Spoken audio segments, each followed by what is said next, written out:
क्यों हमारे देश के सबसे बड़े ट्रेडर इन्वेस्टर बन जाते हैं? बिकॉज ट्रेडर अगर रहेगा तो 42% उसको देना ही है, लेकिन वो अगर दूसरे तरीके से कमाएगा तो 1% तो देना पड़ेगा, लेकिन long term capital gain tax is calculated at 10%। और वो भी रिसेंटली लगा, उससे पहले तक तो जीरो था।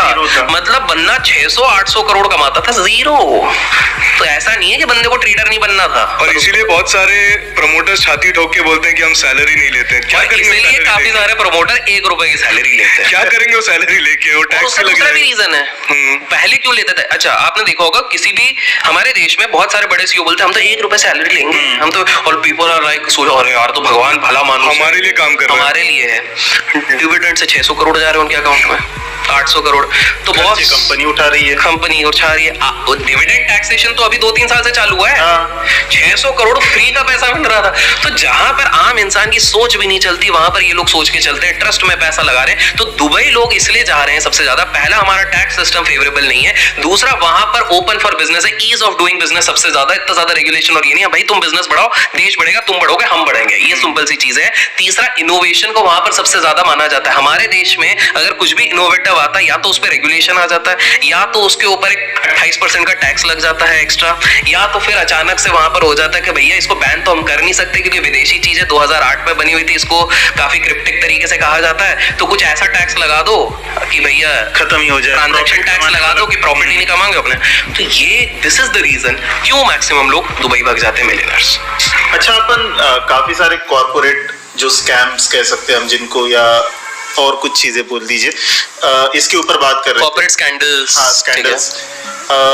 3 मुझे लगता है कि सबसे ज्यादा फेमस हुए, या जिसमें जनता डायरेक्टली इन्वॉल्व है, इन्वेस्टेड है, इन्वेस्टेड है। हाँ। सबसे पहला तो यस बैंक है, दूसरा आइडिया है, और एक तीसरा अभी अभी बन रहा है जो स्टॉक काफी ज्यादा भाग रहा है, हवा से पावर निकालने वाला, सुज़लोन। जी। तो इनके बारे में मैं थोड़ा सा पूछना चाहूंगा, थोड़ा डीप में जाके अगर आप बताओ कि क्या हुआ था और क्या हो सकता है आने वाले दिनों में, दोनों भी चीजें। यार देखो, हो सकता तो भगवान जानते हैं। देखो, फ्यूचर किसी भी स्टॉक का प्रेडिक्ट सिर्फ 2 लोग कर सकते हैं। हाँ। एक होता है भगवान और दूसरा होता है लायर। इसके अलावा कोई प्रेडिक्ट नहीं कर सकता। केपी कर सकता है, एसएस भी कर सकता है। एसएस का एक बहुत बड़ा बढ़िया एक चीज इन्होंने एक इंटरव्यू में पूछा था, उन्होंने बहुत सही चीज कही थी कि उन्होंने कहा था कि बोले यार कोई स्टॉक 2x या 3x होगा साल 2 साल में, ये हम कर सकते हैं फंडामेंटल और इस पे, लेकिन 30x होना is a stroke of luck and speculation. 30x इतना आसान नहीं है। तो चलते हैं एक एक करके आपके कवर करते हैं। सबसे पहले यस बैंक करते हैं।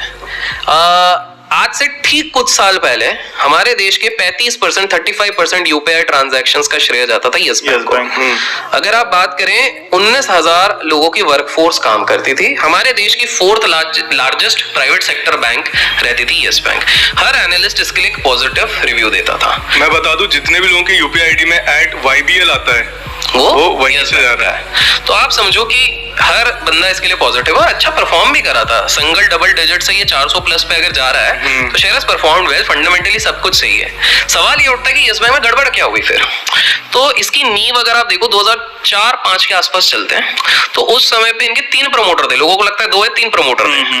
तो एक तो राणा जी, मुझे माफ करना, ठीक है, उनके साथ अशोक जी करके एक थे जिनका दुर्भाग्यवश मृत्यु हो गई थी ड्यूरिंग द 9/11 अटैक्स। और 9/11 अटैक्स के बाद जब इनकी मृत्यु हुई थी तो इनकी वाइफ ने, अशोक जी की वाइफ ने भी बहुत कॉर्पोरेट लीगल वॉर्स चालू किए थे प्रमोटर्स के बीच में कि भैया ये गलत तरीके से स्टेक्स राणा जी ने लेके रखा हुआ है, डिस्ट्रीब्यूट करके रखा है। ऐसे बहुत ज्यादा ड्रामा हुआ था, ये ड्रामा हुआ था, कॉर्पोरेट ड्रामा हुआ था।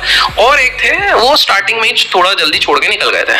तो राणा जी ऐसे नहीं थे कि ही इज नॉट क्वालिफाइड, विदेश से MBA किया हुआ है, अच्छे खासे पढ़े लिखे हुए हैं, उनको सारी चीजें पता थी किस तरह से मैनेज करना है, क्या सारी चीजें करनी है। तो हमारे देश में आने के बाद he started working on this project, और देखते ही देखते एक